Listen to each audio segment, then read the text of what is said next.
Good morning all of you. Last video में मैंने आपको टोटल इंटरनल रिफ्लेक्शन के बारे में पढ़ाया था। आई थिंक आपने बहुत अच्छे से उसे पढ़ लिया होगा। आज का अपना जो टॉपिक है वो है रिफ्रैक्टिंग सरफेस। टॉपिक का नाम है रिफ्रैक्टिंग सरफेस।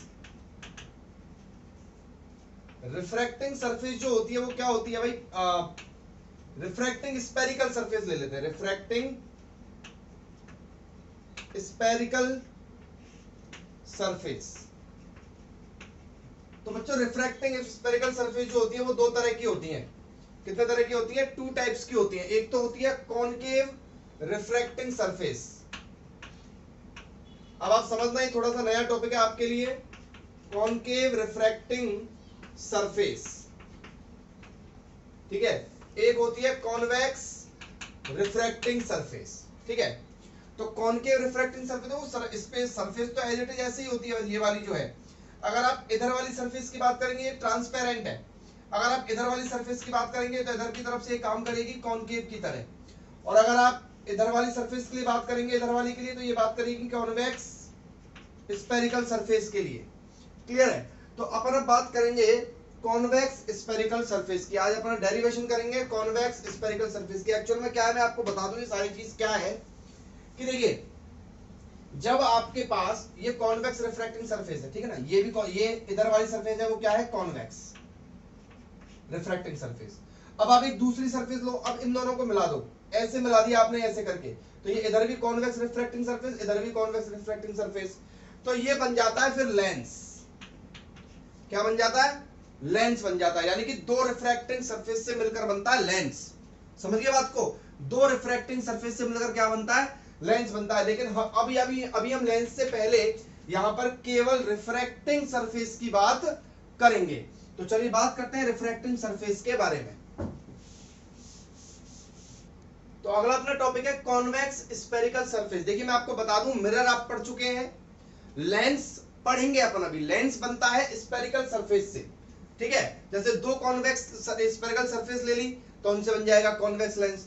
दो कॉनकेव स्पेरिकल सरफेस ले ली तो उनसे बन जाएगा कॉनकेव लेंस। क्लियर है? एक कॉन्वेक्स और एक कॉनकेव ले ली तो वो बन जाएगा कॉन्वेक्सो कॉनकेव लेंस। तो वो लेंस के टाइप्स में भी आप आगे पढ़ेंगे, लेकिन लेंस से पहले अपना टॉपिक है, पहला है कॉन्वेक्स स्पेरिकल सरफेस। तो यहां पर एक फॉर्मूला बनने वाला है जिसको अपन रिफ्रैक्टिंग फॉर्मूला बोलते हैं। अभी अपन लेंस फॉर्मूला आपको पता है 1/f इज इक्वल टू क्या होता है? 1/v minus 1/u। लेकिन उससे पहले अपन को पढ़ना है रिफ्रैक्टिंग फॉर्मूला। तो एक बात मैं बोल दूं कि भाई अपन रिफ्रैक्टिंग फॉर्मूला पढ़ रहे हैं, किससे पढ़ रहे हैं? कॉनकेव, कॉन्वेक्स से। कॉनकेव से भी आप पढ़ सकते हैं, लेकिन दोनों का फॉर्मूला जो है उसका रिजल्ट सेम आएगा। तो मैं आपको कॉन्वेक्स से बता देता हूं, ये आसान होता है थोड़ा सा। तो ये मैंने कॉन्वेक्स स्पेरिकल सरफेस ले ली है, ठीक है। ये यहाँ पर इसका प्रिंसिपल एक्सिस हो गया। मान लो कि आपने ये जो मीडियम है अंदर का, ये आपने डेंसर मीडियम ले लिया थोड़ा सा, ठीक है, जिसकी आपने रिफ्रैक्टिव इंडेक्स N2 ले ली है। और ये यहाँ पर आपने N1 ले लिया है। ये रेयरर मीडियम है, क्योंकि एक रेयरर लेना पड़ेगा, एक डेंसर लेना पड़ेगा। क्लियर है? तो अब यहाँ पे जो है इस तरीके से ये ऑब्जेक्ट था, दिस इज ऑब्जेक्ट, ठीक है। यहां से लाइट इस तरीके से गई एंड दिस इज नॉर्मल। ये नॉर्मल हो गया इसका N, ठीक है।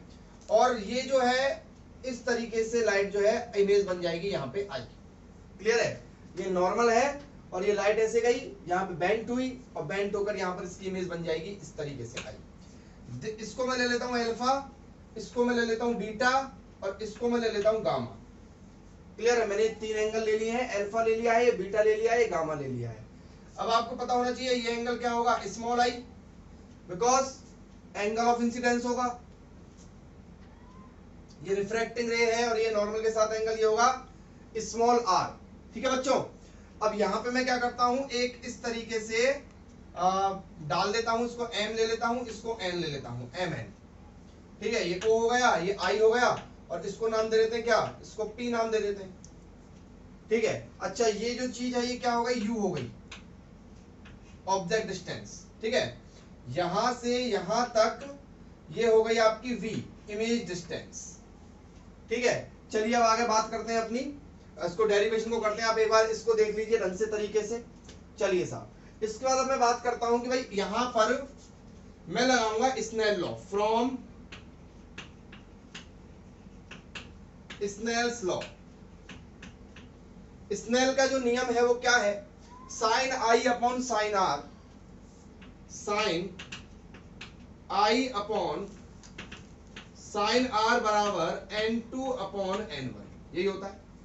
ठीक है, अब एंगल्स अगर बहुत छोटे छोटे हैं तो मैं I अपॉन आर बराबर लिख सकता हूं n2 upon n1 if angles are very small. Clear? तो अब मुझे यहां से निकालना है I, तो I निकालने के लिए मैं क्या करूंगा, देखिए जो I है ये I बराबर हो जाएगा, देखिए I जो है ये यहां पर है I इस तरीके से। ठीक है, तो इस ट्राइंगल में बात करूं तो इस ट्राइंगल के लिए ये जो I है ये एक्सटीरियर एंगल है, और एक्सटीरियर एंगल जो होता है वो इंटरनल जो अपोजिट एंगल्स है उनका सम होता है। तो यहां पे I बराबर जो है वो हो जाएगा अल्फा प्लस गामा। क्या हो जाएगा, I बराबर अल्फा प्लस गामा। अच्छा एक बात और देखिए, यहां से मुझे बीटा निकालना है, तो देखिए इस ट्राइंगल के लिए, इस ट्राइंगल के लिए, इस वाले ट्राइंगल के लिए ये जो गामा है ये एक्सटीरियर एंगल है, तो देन गामा यहां से क्या हो जाएगा, गामा यहां से हो जाएगा आर प्लस बीटा। तो यहां से आर बराबर क्या हो जाएगा, गामा माइनस बीटा। ठीक है, तो आई आ गया और मेरे पास आर आ गया। अब इस आई और आर को मैं यहां पुट कर देता हूं तो हो जाएगा alpha plus gamma upon gamma minus beta is equal to n2 upon n1। ठीक है बच्चों, तो अब यहां से क्या हो जाएगा, इसका मल्टीप्लाई कर देंगे तो n1 alpha plus gamma is equal to n2 gamma minus beta. ठीक है भाई, अब देखिए n1, अब मैंने आपको, अब देखिए यहां तक आप क्लियर कर लीजिए। अब मैंने आपको बोला था angles are very very small, तो मैं क्या करता हूं, इस अल्फा को tan अल्फा लिख सकता हूं, क्योंकि जब एंगल्स बहुत छोटे छोटे होते हैं तो थीटा को आप साइन थीटा लिख सकते हैं और साइन थीटा को थीटा लिख सकते हैं, थीटा को आप cos थीटा लिख सकते हैं और cos थीटा को आप थीटा लिख सकते हैं, और थीटा को आप tan थीटा लिख सकते हैं और tan थीटा को आप थीटा लिख सकते हैं। क्लियर? तो tan अल्फा लिख लिया प्लस tan गामा, क्योंकि जब तक मैं tan की फॉर्म में नहीं लेके आऊंगा तब तक इनका रिलेशन ही नहीं आएगा। ठीक है, बराबर n2 tan gamma minus tan beta. अब n1 tan alpha, tan alpha के लिए देखिए क्या होगा, mn upon u, mn upon minus का u। किसी को कोई दिक्कत तो नहीं है इसमें माइनस का u क्यों लिखा मैंने, बिकॉज इधर वाली सारी डिस्टेंस किस में ली जाएंगी बेटा, प्लस में ली जाएंगी। क्लियर?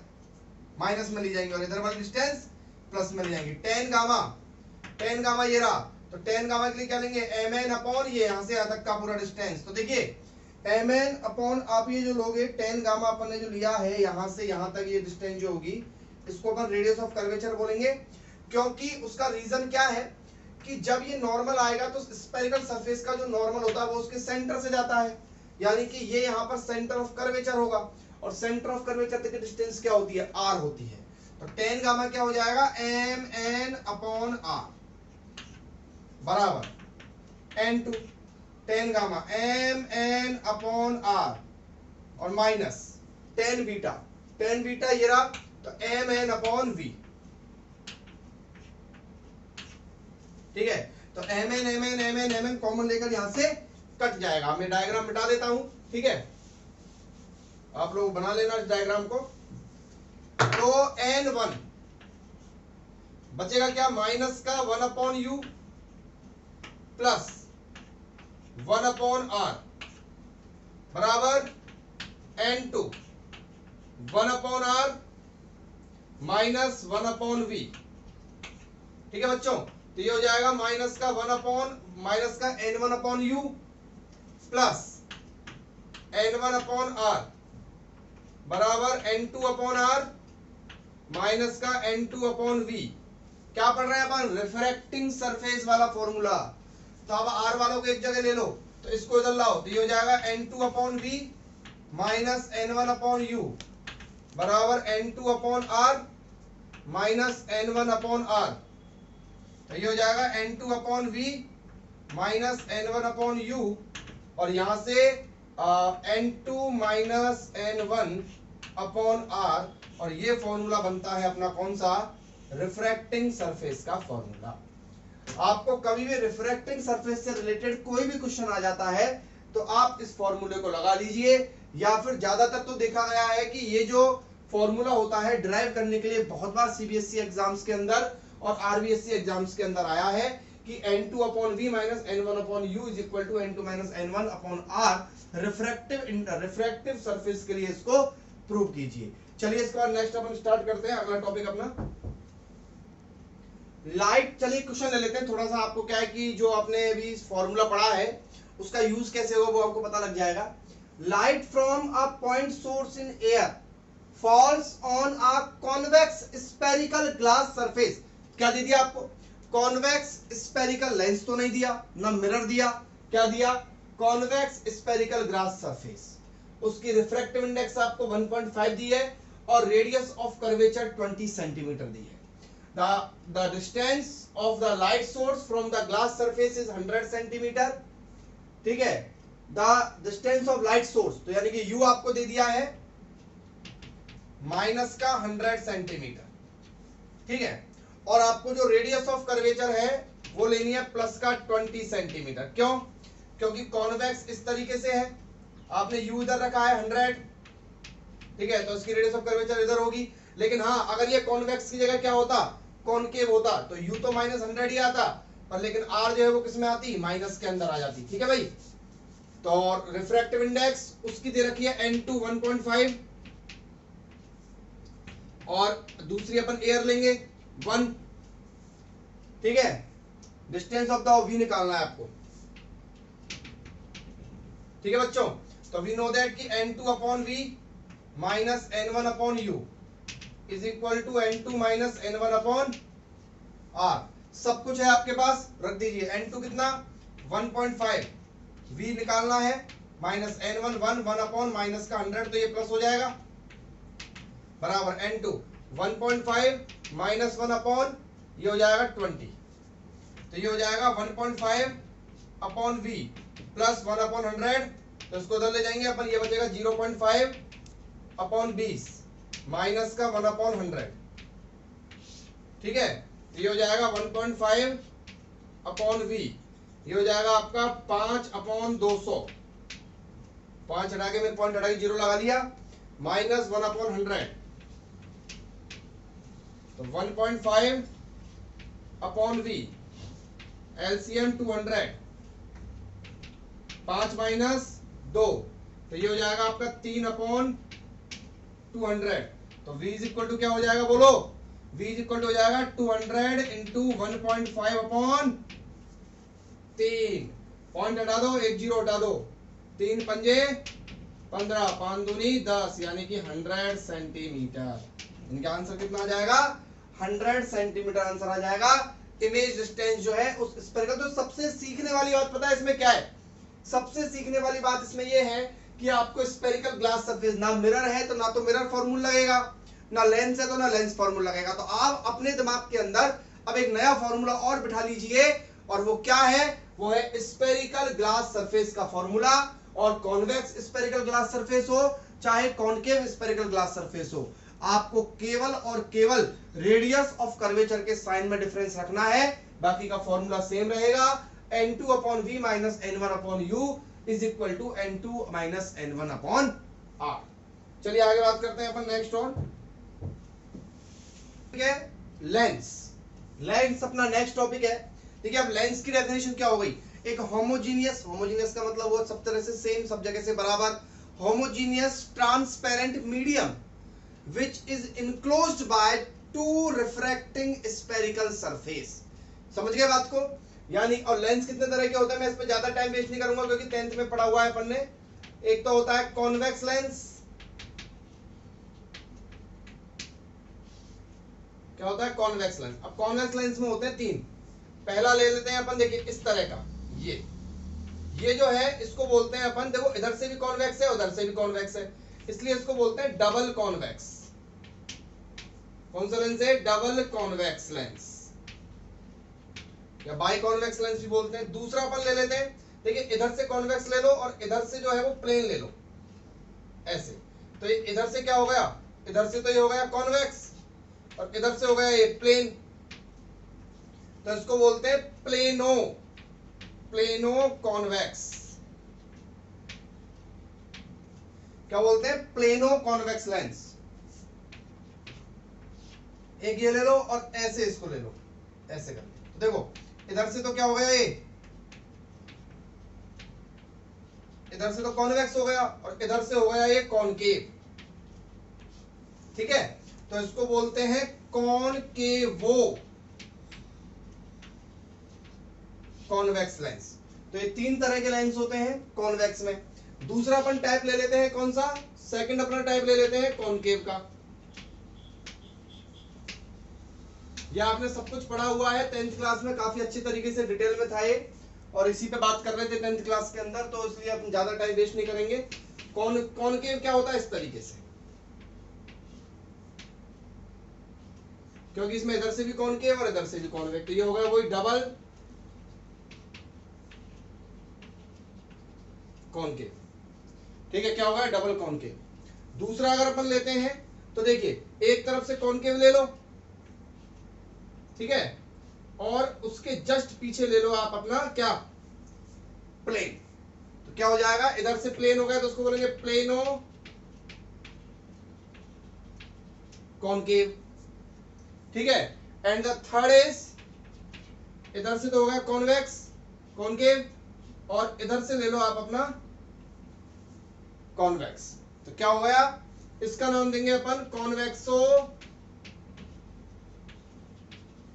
कॉनकेव, क्योंकि अपन ऑब्जेक्ट इधर रखते हैं ना, तो पीछे इसका नाम आएगा। जैसे इधर रखा अपने प्लेनो, तो इधर ऑब्जेक्ट है, तो ऑब्जेक्ट वाली साइड वाली चीज को अपन कंसीडर करते हैं।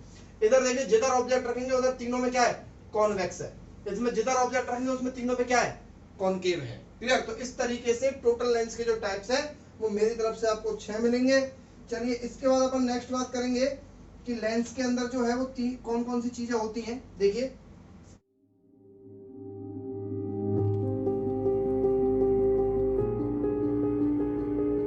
तो लेंस के अंदर मैं आपको समझाऊं कि भाई एक तो प्रिंसिपल एक्सिस आपको पता ही है, होता ही है, ठीक है ना। ये वाला देखो, ये कॉन्वेक्स लेंस ले लिया है ना, अब ये बाई कॉन्वेक्स लेंस ले लिया और इसी की यूज करेंगे अपन ज्यादातर। बाई कॉन्वेक्स लेंस में आपको पता है कि भाई ये जो है ना, ये होता है आपका ऑप्टिकल एक्सिस, ठीक है। ये आपका मेन एक्सिस हो गया, और इसमें ध्यान रखना सेंटर ऑफ कर्वेचर दो होते हैं। क्यों, एक तो इस वाले का होगा, इस वाले का इधर होगा, और एक इस वाले का होगा और वो उसका उधर होगा, C2। तो इसी तरीके से क्या होता है, फोकस भी दो ही होंगे इसमें। चलो फोकस की बात बाद में करेंगे अपन, जब अपन इमेज फॉर्मेशन पढ़ेंगे। बाकी का ये मेन एक्सिस हो गया, ये आपका ऑप्टिकल एक्सिस हो गया, ये हो गया आपका ऑप्टिकल सेंटर। जैसे उसमें पोल होता है, इसमें क्या होता है, ऑप्टिकल सेंटर होता है, ठीक है। इसी तरीके से सेम इसके अंदर भी हो जाएगा। देखो कैसे, मैं इस पर ज्यादा टाइम वेस्ट इसलिए नहीं कर रहा हूं क्योंकि 10th क्लास में अपन ने पढ़ा था और अपन ने साइंस लिया, तो 10th क्लास के कुछ तो याद हो गई ना। ये ऑप्टिकल सेंटर, इसमें देखिए इसका इस वाले का तो इधर ही होगा, तो ये C1 हो जाएगा, और इसका इधर होगा, ये C2 हो जाएगा। बाकी का ये ऑप्टिकल एक्सिस हो गया, ये मेन एक्सिस हो गया, क्लियर है। तो इस तरीके से अपन जो है ये लेंस के बारे में पढ़ लिया अपन ने कि भाई लेंस जो है वो 6 तरह के होते हैं। लेंस क्या होता है और रिफ्रैक्टिंग फॉर्मूला अपन ने पढ़ा था।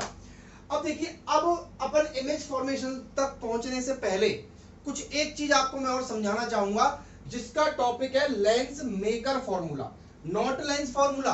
क्या बोलते हैं, लेंस मेकर फॉर्मूला। अब ये लेंस मेकर फॉर्मूला जो है वो क्या भला है, देखिए मैं बता रहा हूं आपको, ये जो चैप्टर है इस चैप्टर में डेरिवेशंस ही डेरिवेशंस आपको ज्यादा मिलेंगे। तो अगला डेरिवेशन अपना आता है लेंस मेकर फॉर्मूला का। लेंस मेकर फॉर्मूला एक अलग से टॉपिक है आपके कोर्स के अंदर, ठीक है। और ये लेंस फॉर्मूला नहीं है, ये 1/f = 1/v - 1/u नहीं है, ये लेंस मेकर फॉर्मूला है। अब क्योंकि देखो मैं आपको बताऊं कि जो 1/f = 1/v - 1/u वाला जो फॉर्मूला है वो लेंस फॉर्मूला केवल बाई कॉन्वेक्स के लिए है या फिर बाई कॉनकेव के लिए है, लेकिन लेंस मेकर फॉर्मूला हर लेंस में लग जाएगा, प्लेनो कॉन्वेक्स हो, कॉनकेव कॉन्वेक्स हो, ठीक है, और डबल कॉन्वेक्स में भी लग जाएगा ये, ठीक है। तो इस तरीके से अपन अब यहां पर एक नया टॉपिक पढ़ेंगे जिसका नाम है लेंस मेकर फॉर्मूला। ठीक है भाई, लेंस मेकर फॉर्मूला आपको क्वेश्चंस के थ्रू अपन समझाएंगे कि इसके न्यूमेरिकल्स कैसे आते हैं। चलिए अपन डेरिवेशन स्टार्ट करते हैं इसका। मैं एक लेंस या दो रिफ्रैक्टिंग सरफेस यहां पर ले लेता हूं, एक रिफ्रैक्टिंग सरफेस ये ले लेता हूं और एक रिफ्रैक्टिंग सरफेस ये ले लेता हूं। क्लियर है? ये इसका प्रिंसिपल एक्सिस है इस तरीके से, और अंदर ये जो मटेरियल है इसकी रिफ्रैक्टिव इंडेक्स n2 ले लेता हूं और बाहर की रिफ्रैक्टिव इंडेक्स में n1 ले लेता हूं। क्लियर है? यहां पे एक ऑब्जेक्ट रखा हुआ है O, बहुत ध्यान से समझिएगा, बिल्कुल कॉन्सेंट्रेट कीजिए वीडियो के ऊपर। यहां से ऑब्जेक्ट की लाइट गई इस तरीके से, ठीक है, और इस रिफ्रैक्टिंग सरफेस ने, अगर मान लो ये सोच के देखो कि अगर इधर वाली रिफ्रैक्टिंग सरफेस नहीं होती तो इससे बनने वाली इमेज जो है वो थोड़ी सी यहां बनती, और इसको नाम दे देता हूं मैं V डैश, क्योंकि ये this is not final image. Clear? अब इससे बनने वाली जो इमेज है वो इस वाली सरफेस, देखो इसकी रेडियस ऑफ कर्वेचर R1 है और इसकी रेडियस ऑफ कर्वेचर R2 है। क्लियर है? अब इससे बनने वाली जो इमेज है, इस वाली सरफेस से बनने वाली जो इमेज है वो इस वाली सरफेस के लिए किसका काम करेगी? ऑब्जेक्ट का काम करेगी। तो फिर यहां से रे जाएगी इस पे, ठीक है, यहां से रे जाएगी इस पे, तो इससे बनने वाली इमेज इसके लिए ऑब्जेक्ट का काम करेगी, और इससे बनने वाली जो इमेज होगी वो यहां पर कुछ इस तरीके से बन जाएगी, यानी कि V। तो V आपकी क्या हो गई? फाइनल इमेज हो गई। समझिए बात को? तो ये ऑब्जेक्ट है, ये इससे बनने वाली इमेज है, और ये जो है V, ये इससे बनने वाली इमेज, यानी कि दूसरी सरफेस से बनने वाली इमेज है। तो अब रिफ्रैक्टिंग फॉर्मूला क्या होता है? By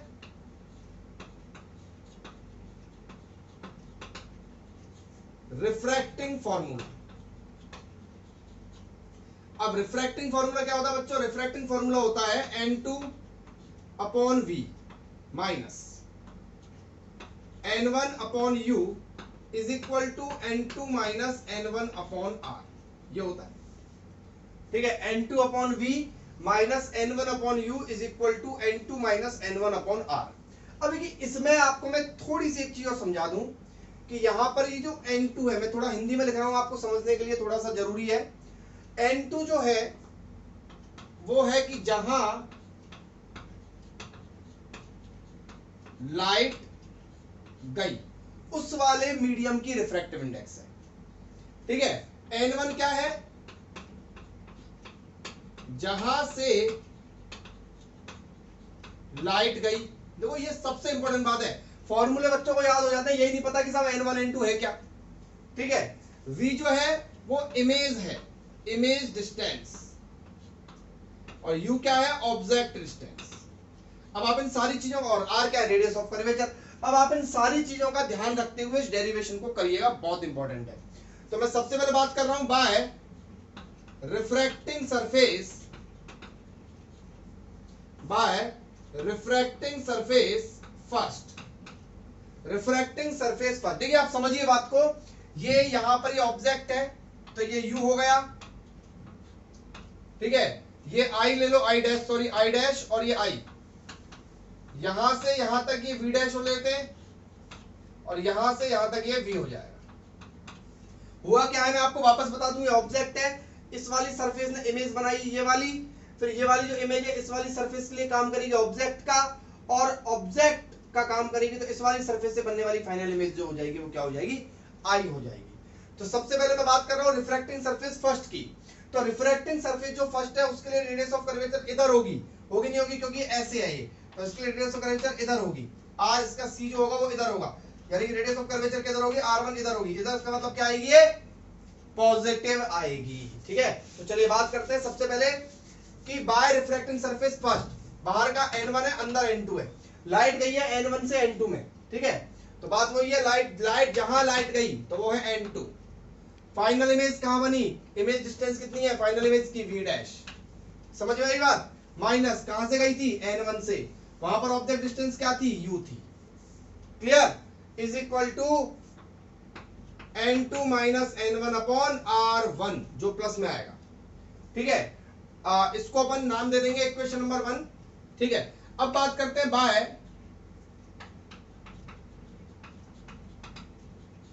refracting surface second. अब इसमें समझने वाली बात देखिए क्या है, सबसे पहले n2 यहां पे वो आएगी जहां लाइट गई, तो अब लाइट n2 से n1 में गई है, क्योंकि बाहर वाले सरफेस, बाहर वाले मीडियम की रिफ्रैक्टिव इंडेक्स क्या है, n1। तो अब लाइट का गई है, बाहर गई है, लेंस से बाहर गई है।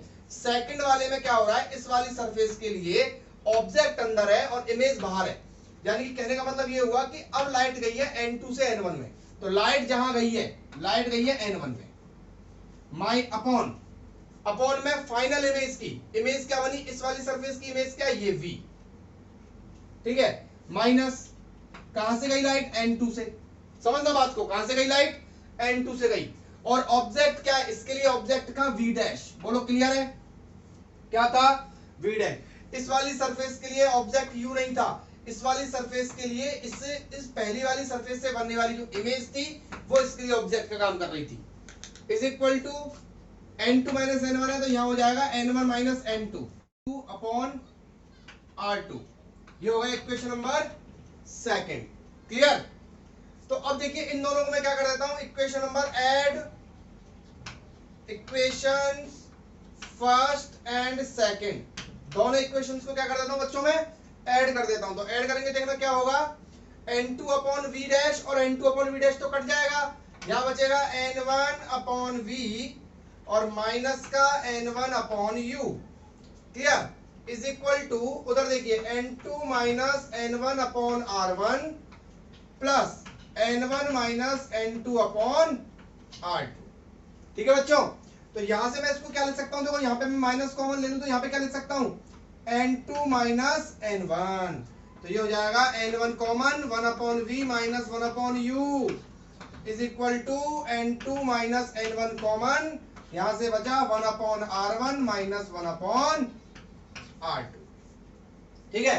अब इस n1 को भी मैं इसके अपॉन में ले आता हूं, यहां पे n1 अपॉन n1, तो ये 1 अपॉन है, 1 upon v minus 1 upon u क्या होता है बताओ, 1 upon v minus 1 upon u क्या होता है, 1 अपॉन f, तो 1 upon f is equal to n2 upon n1 minus 1 1 upon r1 minus 1 upon r2, तो ये आपका बन गया lens maker formula.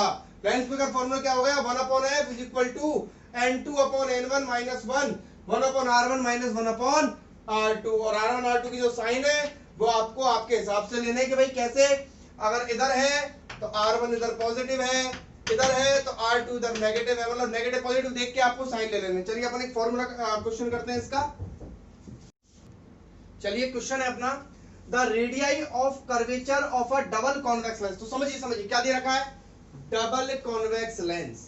Double convex lens मतलब ऐसा लेंस, ये ऐसा वाला, इसकी R1 हो जाएगी, इसकी R2 हो जाएगी, क्लियर है। R1 हमेशा पॉजिटिव ली जाएगी, R2 ली जाएगी नेगेटिव, ऐसे पता लग जाएगा आपको, R1 ली जाएगी पॉजिटिव, R2 ली जाएगी नेगेटिव। तो चलिए बात करते हैं अपन, इसकी 10 सेंटीमीटर दे रखी है और 15 सेंटीमीटर दे रखी है, तो R1 जो है वो तो दे रखा है प्लस का 10 सेंटीमीटर, ठीक है, और R2 जो होगा वो दे रखा है माइनस का 15 सेंटीमीटर, ठीक है भाई।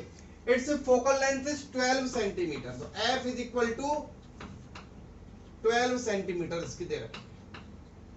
कॉन्वेक्स लेंस जो होता है उसकी फोकल लेंथ हमेशा क्या होती है, प्लस होती है, और जो कॉन्केव लेंस होता है उसकी फोकल लेंथ हमेशा माइनस में दी जाती है, क्लियर है। ध्यान रखना इस चीज को, 10th क्लास में पढ़े थे, मैं लिख देता हूं कि भाई कॉन्वेक्स लेंस होता है उसकी फोकल लेंथ हमेशा प्लस में आती है, और कॉन्केव लेंस होता है उसकी फोकल लेंथ हमेशा माइनस में आती है। इसको आप साइड में नोट कर लेना, है काम की चीज है बहुत, क्लियर। R1 आ गया, R2 आ गया, F आ गया, आपको रिफ्रैक्टिव इंडेक्स निकालनी है। अब एक मानेंगे R, N1 N2 निकालनी है आपको, और N1 आपको माना जाएगा 1, ठीक है बच्चों। तो वी नो दैट कि भाई 1 upon F is equal to N2 upon N1 minus 1, ठीक है। अब बताइए ये क्वेश्चन जो है लेंस फॉर्मूले से हो सकता था क्या, नहीं हो सकता था, क्योंकि रिफ्रैक्टिव इंडेक्स का लफड़ा दे दिया है इसमें, ठीक है। क्योंकि लेंस फॉर्मूला तो केवल और केवल इमेज डिस्टेंस, ऑब्जेक्ट डिस्टेंस और फोकल लेंथ में रिलेशन है, बाकी का उसके अलावा और कोई चीज आ जाती है तो रिफ्रैक्टिंग फॉर्मूला यूज करना पड़ेगा या lens maker formula. N2 upon N1 minus 1 formula होता है 1 upon R1 plus 1 upon R2। अब सारी चीज आपको गवर्नर रख देते हैं, 1 अपॉन 12 ठीक है भाई, बराबर n2 upon n1, n2 upon n1 minus 1, 1 upon r1 यानी कि 10 माइनस 1 अपॉन 15, एक्चुअल में फॉर्मूले में माइनस आएगा, सॉरी फॉर्मूला माइनस होगा तो ये हो जाएगा आपका प्लस 1 अपॉन 15, तो माइनस माइनस ये आपका यहाँ पे माइनस आएगा और ये माइनस माइनस प्लस हो जाएगा, ठीक है। तो 1 upon 12 is equal to n2 upon n1 minus 1, यह आ जाएगा आपका यहाँ पे सॉल्व करेंगे तो 30, 10 3 जा प्लस 2, तो यहाँ पर अपन सॉल्व करेंगे तो आ जाएगा 1 upon 12 is equal to n2 upon n1 minus 1, 5 upon 30, ठीक है बच्चों। तो 1 upon 12 n2 upon n1 minus 1, 1 upon 6, 6 2 जा 12, तो 1 अपॉन 2 लेंगे तो कितना आएगा 0.5, n2 upon n1 minus 1, n1 की वैल्यू 1 है बच्चों, तो n2 बराबर कितना आ जाएगा 1.5, तो उसकी रिफ्रैक्टिवनेस कितनी आ जाएगी 1.5। इमेज फॉर्मेशन की, इमेज फॉर्मेशन,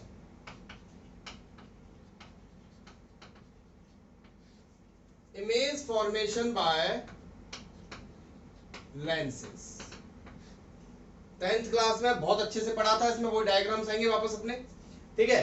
तो इमेज फॉर्मेशन के कुछ नियम होते हैं, तो सबसे पहले बता देता हूं मैं इमेज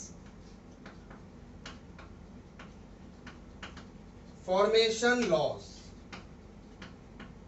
भाई देखो इस चैप्टर में अच्छे खासे डेरिवेशंस हैं, सारे डेरिवेशंस को एक जगह लिख लेना, फिर उसके बाद इनको पढ़ना अच्छे तरीके से, याद करने सारे डेरिवेशन, ठीक है ना। 9 मार्क्स का चैप्टर है, छोटा मोटा तो है नहीं है। इमेज फॉर्मेशन लॉज, तो पहला इमेज फॉर्मेशन का लॉ जो है वो क्या है, देखिए कि अगर लाइट मान लो पैरेलल आती है, किसके पैरेलल, वही स्फेरिकल सरफेस है तो मेन एक्सिस है, अगर इसके पैरेलल आती है तो वो एक पॉइंट से होकर जाती है और उस पॉइंट को अपन बोलते हैं फोकस। तो देखो इधर क्या है, ये C1 होगा और F1 भी इधर होगा, लेकिन इसमें क्या है F2। तो अगर मान लो लाइट पैरेलल आती है तो एक पॉइंट से होकर जाती है, उस पॉइंट को अपन फोकस कहते हैं। लेकिन अगर बात करूं in the case of double concave lens के अंदर, तो अगर इसमें लाइट पैरेलल आएगी तो देखिए, अब मैं आपको एक बात बताऊं कि ये वाला जो लेंस है ये होता है आपका थोड़ा सा कन्वर्जिंग टाइप का, ये मैंने इसलिए बताया उचित नहीं समझा क्योंकि 10th क्लास में पढ़ रखा है, और ये वाला जो लेंस होता है इसको अपन बोलते हैं डाइवर्जिंग लेंस का। तो इसमें लाइट अगर आएगी तो ये इसका ऑप्टिकल एक्सिस है, तो इससे लाइट ऐसे हो जाएगी, ठीक है, डाइवर्स हो जाएगी, और जब मैं पीछे बढ़ाऊंगा तो यहां इसमें इस फोकस से जाती हुई मेरे को दिखाई देगी। यानी कि अब मैं क्या बोलूंगा कि अगर मान लो लाइट रे पैरेलल आती है तो फोकस से जाती है या फिर फोकस से जाती हुई दिखाई देती है, appear to go through the focus and actually passes through the focus. दूसरा लॉ है कि अगर लाइट रे फोकस से आती है, ये F1 फोकस है, तो आफ्टर रिफ्रैक्शन क्या हो जाएगी, वो पैरेलल हो जाएगी। और इसमें क्या होगा, अगर लाइट रे फोकस की डायरेक्शन में आती है, कैसे, ऐसे, अपन को ऐसा लग रहा है कि आएगी तो सीधी फोकस में जाएगी, लेकिन यहीं से सीधी क्या हो जाएगी, पैरेलल हो जाएगी इस तरीके से। और तीसरा लॉ मैं यहां बना देता हूं, तीसरा नियम क्या है कि अगर लाइट रे ऑप्टिकल सेंटर से आती है, यानी कि यहां से आती है ऑप्टिकल सेंटर से सीधी, तो उसमें से सीधी होकर निकल जाती है, कहीं नहीं टकराएगी। और इसी के लिए कॉनकेव का भी हो सकता है, बहुत आसान है, ऐसे ये ऑप्टिकल सेंटर लाइट आएगी सीधी चल जाएगी। क्लियर, ये 10th क्लास में पढ़ा हुआ है, ये 3 रूल होते हैं इसके इमेज फॉर्मेशन के, पैरेलल आएगी फोकस से जाएगी, और फोकस से आएगी तो पैरेलल हो जाएगी, और ऑप्टिकल सेंटर से जाएगी तो सीधी निकल जाएगी। उसमें 4 होते थे मिरर के अंदर, इसमें लेंस के अंदर कितने होते हैं, 3 होते हैं। बात करते हैं image formation by convex lens. तो जैसे अपन ने, देखिए मैं आपको एक छोटा सा एक तरीका बताऊं कि जो कंडीशंस कॉनकेव मिरर के लिए थी ना, वही कंडीशंस यहां पर कॉन्वेक्स लेंस के लिए होंगे, अगर आपने वो अच्छे तरीके से पढ़ा हुआ है तो। देखिए कैसे, पहला कंडीशन कि इफ ऑब्जेक्ट जो है वो कहां पर है, इज एट इंफिनिटी। अगर ऑब्जेक्ट कहां पर है, इंफिनिटी पर है, तो देखिए क्या करेंगे,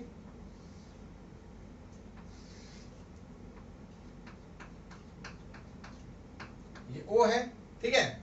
ऑब्जेक्ट इन्फिनिटी पर है, तो मैंने बोला इन्फिनिटी पर अगर ऑब्जेक्ट लेना है तो वहां से लाइट हमेशा कैसी आती है, पैरेलल आती है। और अगर लाइट पैरेलल आएगी तो कैसे जाएगी, फोकस से होकर जाएगी।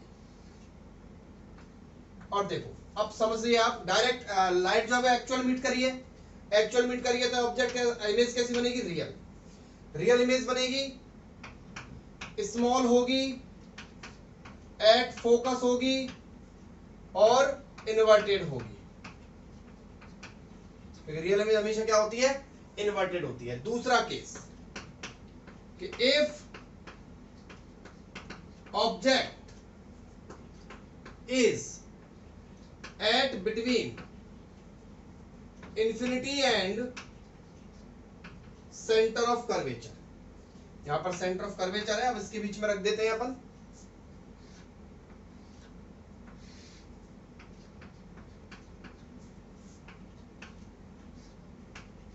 यहां पे इस तरीके से ऑब्जेक्ट रखा हुआ है, ठीक है। लाइट गई पैरेलल, फोकस से जाएगी, और दूसरी लाइट इस फोकस से पार करा दो, यूं ऐसे फोकस से गई तो ऐसे हो जाएगी।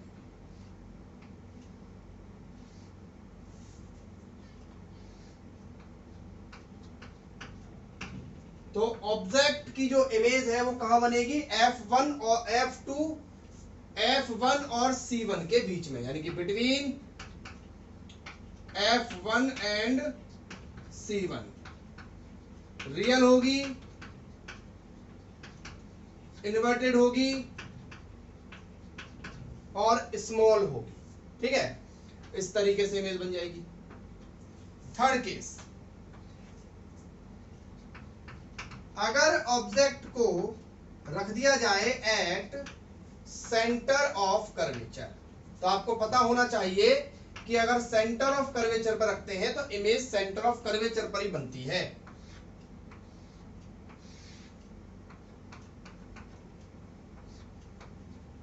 सेंटर ऑफ कर्वेचर पर रख दिया है, इसको C1 मान लो चाहे आप, ठीक है। तो ये लाइट फोकस से गई इस तरीके से, दूसरा फोकस यहां पर है तो लाइट ऐसे जाएगी, तो ये फोकस से ऐसे निकल जाएगी,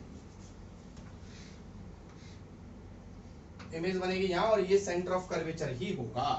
क्लियर है, यानी कि इसमें क्या होगा कि अगर ऑब्जेक्ट को सेंटर ऑफ कर्वेचर पर रख दिया जाए तो जो इमेज है, जो इमेज है वो भी कहां बनेगी, एट सेंटर ऑफ कर्वेचर बनेगी। दूसरी साइड बनेगी, अगर जैसे मान लो C1 है तो ये C2 पर बनेगी, ठीक है। और रियल होगी, इन्वर्टेड होगी, और अब की बार कैसी होगी, इक्वल, सेम कंडीशन है जो मिरर में थी ना, वो सेम, उसके लिए ट्रिक भी बताई थी मैंने आपको, वो सेम टू सेम कंडीशंस आपको फॉलो करनी है। उसके बाद फिफ्थ केस, फोर्थ केस है कि अगर ऑब्जेक्ट को बिटवीन रख दिया जाए centre of curvature and focus, centre of curvature and focus,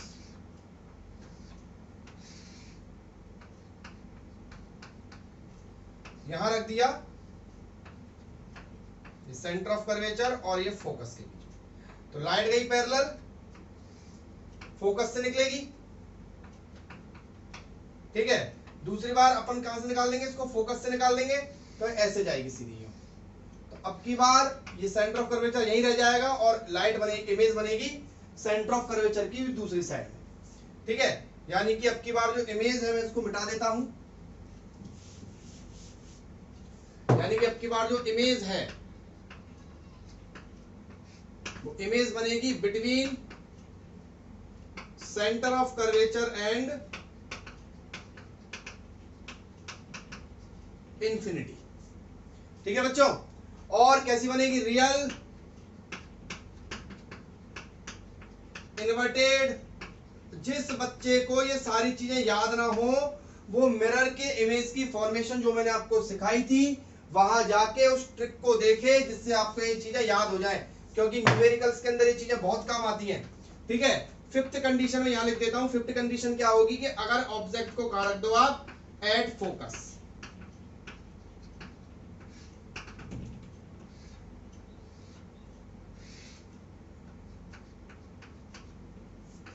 यहां रख दिया,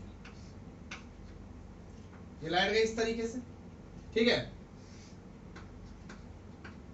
फोकस से गई, ठीक है। अब दूसरी फोकस से इसलिए निकालेंगे अपन किससे, इससे ऑप्टिकल सेंटर। ऑप्टिकल सेंटर निकालेंगे तो कैसे जाएगी, ये पैरेलल हो जाएगी इस तरीके से। और अगर लाइट पैरेलल हो जाती है तो कहां जाके मिलती है, बताओ इमेज कहां बनेगी, इमेज बनेगी एट इन्फिनिटी। कहां बनेगी, इन्फिनिटी, ठीक है भाई। और कैसी बनेगी, वेरी लार्ज। और वेरी लार्ज के साथ कैसी बनेगी, रियल। और रियल के साथ कैसी बनेगी, इनवर्टेड, क्योंकि अपन मानते हैं कि पैरेलल लाइन जो है वो इन्फिनिटी पे जाके मिल जाती है, ठीक है। इसके बाद इसमें लास्ट केस आएगा, फिफ्थ के फोर्थ सिक्स केस जो आएगा वो क्या आएगा, देखिए सिक्स केस इसमें यहां पर बनेगा। अगर ऑब्जेक्ट रख दिया जाए बिटवीन फोकस और optical centre, focus and optical centre के बीच में,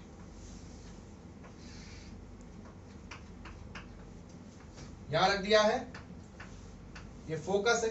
अब देखिए पैरेलल जाएगी, फोकस से मिल जाएगी। अब दूसरा जब ऑप्टिकल सेंटर से जाएगी तो देखिए दोनों लाइट्स जो है वो पैरेलल नहीं होंगी, क्लियर है। तो इनको क्या बढ़ाना पड़ेगा, पीछे की तरफ बढ़ाना पड़ेगा। तो पीछे जब आप बढ़ाओगे तो उसकी इमेज बनेगी यहां पे, ठीक है। पीछे बढ़ाने पे इमेज बनी है तो इमेज कैसी है, वर्चुअल। वर्चुअल है तो कैसी है, इरेक्ट। इरेक्ट है और लार्ज भी है। और लार्ज बनी कहां है, सेम साइड एज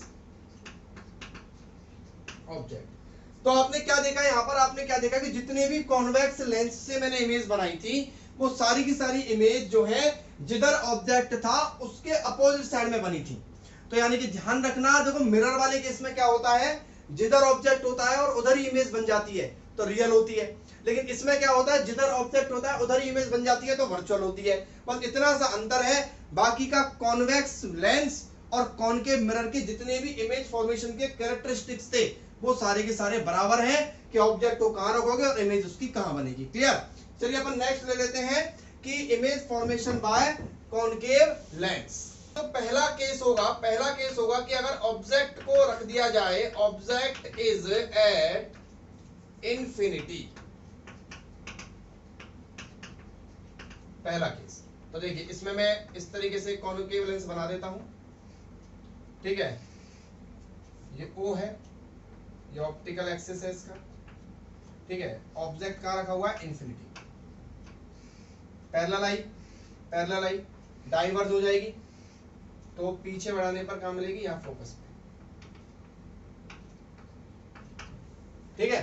तो यानी कि क्या लिखूंगा मैं, इमेज कहां बनी, इमेज बनी फोकस पे, इमेज बनी है फोकस पे, वर्चुअल है, इरेक्ट है और वेरी स्मॉल यानी कि डिमिनिश्ड, ठीक है। दूसरा केस, सेकंड केस, दो ही केस बनेंगे इसमें कि ऑब्जेक्ट को रख दो between F and O, sorry between infinity and O, infinity और ऑप्टिकल सेंटर के बीच में। अब आप बोलोगे सर और कहीं पे रख के देखो, तो आप रख के देख लेना, सेम कंडीशन बनने वाली है इमेज की, इसलिए अपन बार बार कोशिश नहीं करेंगे। जैसी इमेज इसमें बन जाएगी आप और कहीं पे भी रख के देखोगे तो सेम बनेगी। तो मैं यहां रख देता हूं इस तरीके से, लाइट गई है इस तरीके से, ठीक है। तो ऐसे जाएगी तो कहां बनेगी, ठीक है। उसका रीजन ये है कि इसमें एक लाइट यहीं पे बढ़ जाती है, ठीक है। दूसरा ऑप्टिकल सेंटर से निकाल दो, इस तरीके से ऑप्टिकल सेंटर से निकाल दी तो दोनों यहां मिली, इमेज का बन जाएगी यहां बन जाएगी, यानी कि ऑप्टिकल सेंटर और फोकस के बीच में। तो इमेज का बन जाएगी between optical centre and focus, real नहीं है, वर्चुअल होगी और इरेक्ट होगी और स्मॉल होगी, क्लियर। तो इस तरीके से आज अपन ने इमेज फॉर्मेशन पढ़ा, लेंस मेकर फॉर्मूला पढ़ा, रिफ्रैक्टिंग फॉर्मूला पढ़ा, उसके न्यूमेरिकल्स देखे।